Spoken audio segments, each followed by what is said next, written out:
Hello, আমি আবার আসলাম আপনাদেরকে। আমার কিছু কথা শেয়ার করার ছিল। আমি ফেসবুকে ভিডিও দেওয়ার পর দেখলাম যে অনেকেই অনেক প্রশ্ন করছেন, নানা ধরনের মন্তব্য করছেন, আমার কথা হয়তো বিশ্বাস করছেন না। অনেকের একটা প্রশ্ন ছিল যে আসলে আমি দেশে আছি বা আসলে দুবাই যাইনি। আমি একটু খুলেই বলি, কারণ এই 15-20 দিন পরে যেহেতু আমি বলছি, আমি দুবাইয়ের শারজাতে আছি। এখন আমি দুবাই আসলাম কিভাবে সেটাও বলি। আমার একটা ক্লোজ ছোট ভাই আছে, খুব কাছের। তার নাম হচ্ছে কাউসার মোল্লা, তার বাবার নাম হচ্ছে ইয়াসিন মোল্লা। তো এই কাউসার মোল্লা আমার খুবই ভালো একটা ছোট ভাই। সে আমাকে সবসময় হেল্প করে। তার ওখানে আমি ছিলাম এক রাত। এক রাত ছিলাম, কারণ ওখানে থাকার পিছনে কারণ হচ্ছে মানে তার সাথে আবার আমাদের যে র্যাব 2, সেখানে খুবই ভালো সম্পর্ক। তার ওখানের একটা এএসআই আছে তুষার নাম, তার সাথে খুব ভালো সম্পর্ক থাকার কারণে সে কিন্তু প্রথম আমাকে ফোন দিয়ে জানায় যে ভাই এই ঝামেলা হয়েছে, আপনি জানতে পারছি, আপনি আমার বাসায় আসেন, এরপরে আমি আপনাকে দেশের বাইরে পাঠানোর ব্যবস্থা করব। তো আমি পরে বুঝতে পারিনি, পরে ফেসবুকে দেখলাম, দেখার পরে সে আমাকে লিঙ্ক দিল, দেখার পরে আমি তার ওখানে চলে যাই এবং এক রাত তার ওখানে ছিলাম। তার বাবা ইয়াসিন মোল্লা মোটামুটি পাওয়ারফুল লোক, আর টাকা পয়সা আছে অনেক। তো এই কাউসার যেহেতু র্যাবের সোর্স হিসেবে কাজ করে, তো সে আমাকে হেল্প করছে, অনেক হেল্প করছে। আমি ওখান থেকে চলে আসতে পারছি।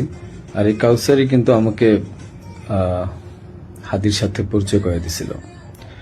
আমার কাজের জন্য কাউসার মোল্লা আমাকে হাদির সাথে পরিচয় করায় দেয়। আমি তার নামটা কেন বললাম, কারণ আমার তাকে সন্দেহ হয়েছে।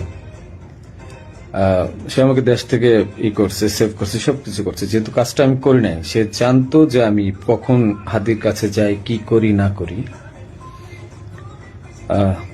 সবই জানতো। কারণ আমার কাজের জন্য আমি যাচ্ছিলাম, এটা সে জানতো। যেহেতু সে আমাকে পরিচয় করেছে, তাকে আমি, সে নিজেকে এখন ওই নাহিদ সার্জিস, তারপর আপনার হাদি, এদের খুব ক্লোজ আমাকে বলছিল। সেই বিদায় আমি তাকে বারবার বলছিলাম যে আমাকে তাহলে একটু পরিচয় করায় দেন আমার কাজটার জন্য। আমার কাজটা তো এখন দরকার, কারণ আমার প্রতিষ্ঠানে কোনো কাজ নেই। তো সে আমাকে পরিচয় করায় দেয়। কিন্তু যখন সে, আমি জানি না, ওখান থেকে চলে আসার পর, বিদায় নিয়ে চলে আসার পর হাদি গুলি খাইছে এবং সে আমাকে আশ্রয় দিছে এবং সে আমাকে সেফ এক্সিট করে দিছে। আর সে র্যাবের সোর্স হিসেবে কাজ করছে। যখন এগুলো আমি মিলাইলাম, তখন আমার কাছে মনে হলো যে সে অনেক কিছু জানে। তাই আমি তার কথাই বললাম যে আপনারা একটু, আমি বাংলাদেশের পুলিশ প্রশাসনকে বলবো যে আপনারা একটু কাউসার মোল্লা আর তার বাবা ইয়াসিন মোল্লা, এই দুজনকে একটু জিজ্ঞাসাবাদ করবেন যে আসলে মূল ঘটনা কোথায়, আমাকে কেন, আমার মনে হচ্ছে তারা আমাকে ফাঁসাইছে।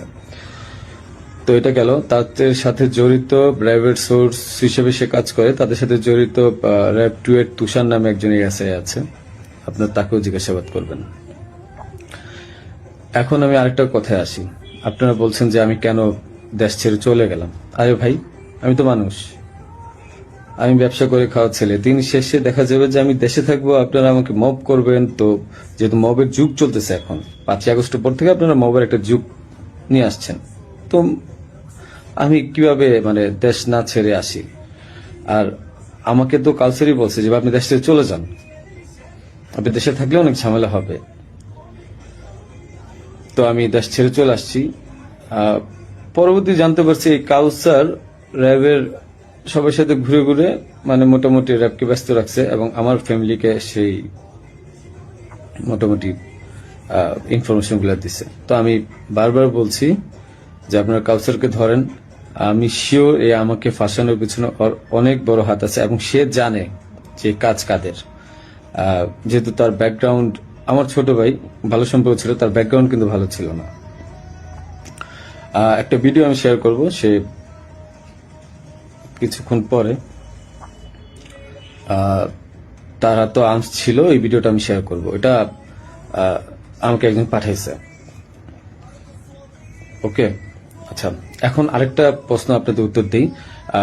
আমি প্রশ্নগুলো নোট করছি, একটু একটা মিনিট। আচ্ছা, আমার ব্যাংকের যে ট্রানজেকশন, হ্যাঁ, আমার ব্যাংকের যে ট্রানজেকশন আমি বলি, আমি সরকারি কাজ যেহেতু করি, আমার ব্যাংকের ট্রানজেকশন প্রতি বছর যে টার্নওভার, এই প্রতিটা টার্নওভারের ভ্যাট ট্যাক্স দেওয়া, আমি প্রুফ দেখাই আপনাদেরকে।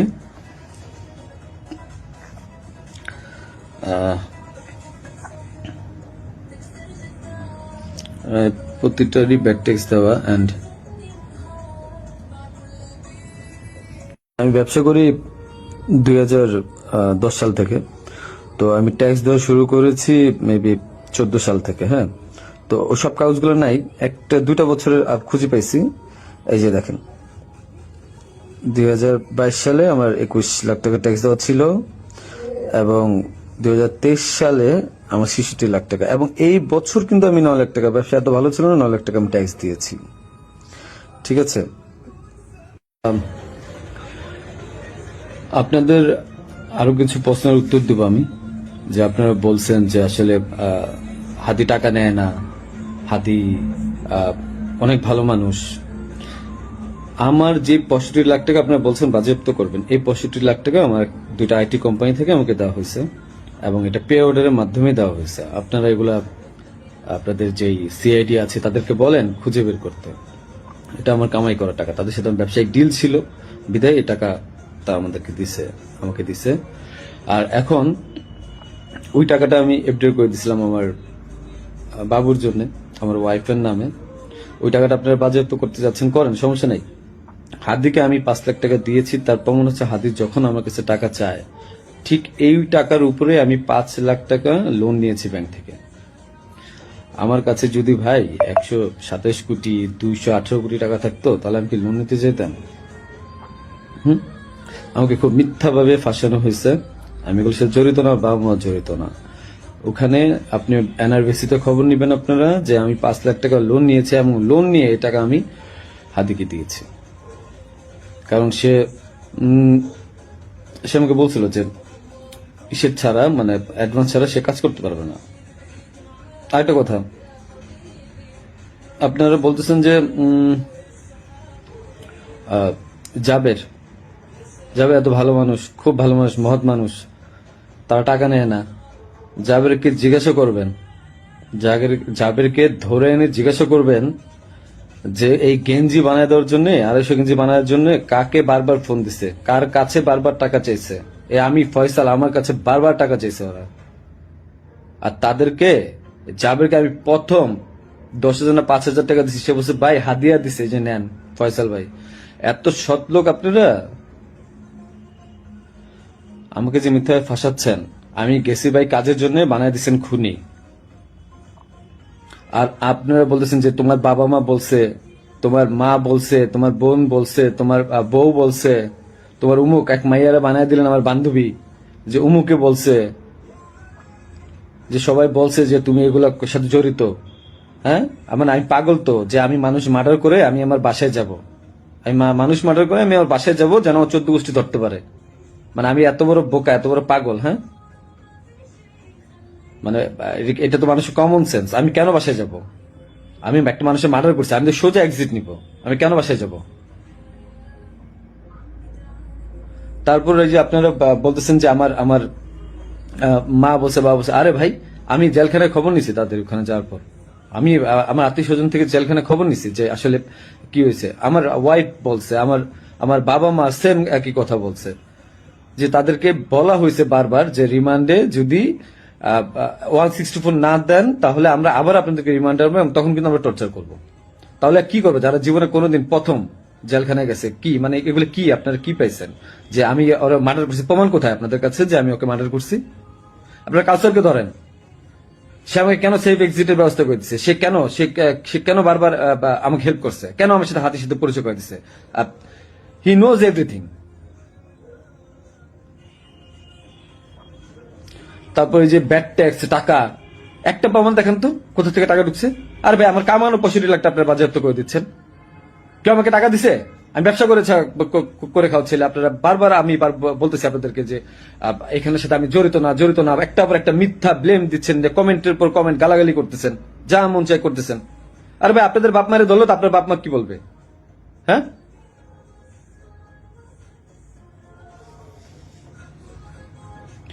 যে আপনাকে জিজ্ঞাসা করেন যে গেঞ্জি কার কাছ থেকে বাঁধিয়েছে, পতাকা কার কাছ থেকে বাঁধতে চাইছে, জিজ্ঞাসা করেন।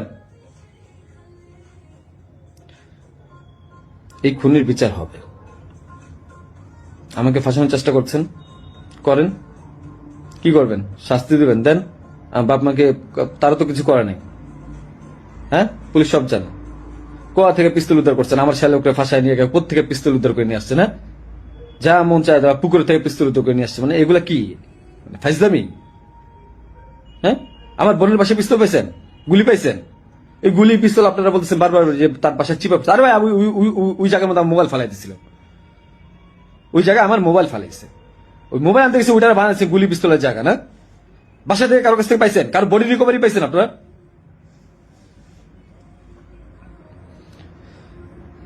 আপনি এদেরকে ধরেন, অনেক কিছু জানতে পারবেন। হাদির সাথে লাস্ট আমার একবার কথা হয়েছিল যে একটা বিষয় নিয়ে, যে ও মানে যখন ওই যে সাদিক কামরে মেবি জামাত থেকে নিয়েছে, ও খুব আপসেট ছিল যেহেতু ও জামাতের প্রোডাক্ট। আমাকে বারবার বলতেছিল যে ভাই আমার খুব মনে হয় কষ্ট হয়ে যাবে। আমি ওরা বলছিলাম ফাইজলাম করে যে মির্জা আব্বাস ভাই তো খুবই ভালো মানুষ, ওনার কাছে যান, উনি আসলেই ভালো মানুষ, ভাই তো ভালো মানুষ। হাদি নিজেও বলছে যে মির্জা আব্বাস ভাইয়ের কাছে যান, উনি ভালো মানুষ, ওনার কাছ থেকে আপনি যা 2-4 কোটি টাকা নিয়ে আপনি নির্বাচনটা বাদ দিয়ে দেন। এটা আমি একবার ফাইজলাম করতেই বলছি। তো বলছে ভালো তো ভাই, যদি টাকা দেয় তাহলে তার নির্বাচন করা লাগবে না। তো হাদির মুখে শোনা মির্জা আব্বাস ভাই ভালো লোক মানুষ, মির্জা আব্বাসের মতো লোক এই কাজ করতে পারে না। যারা করতে পারে তাদেরকে জিজ্ঞাসা করেন। ফাইজলামের একটা সীমা থাকা উচিত। জামাত শিবিরকে ধরেন,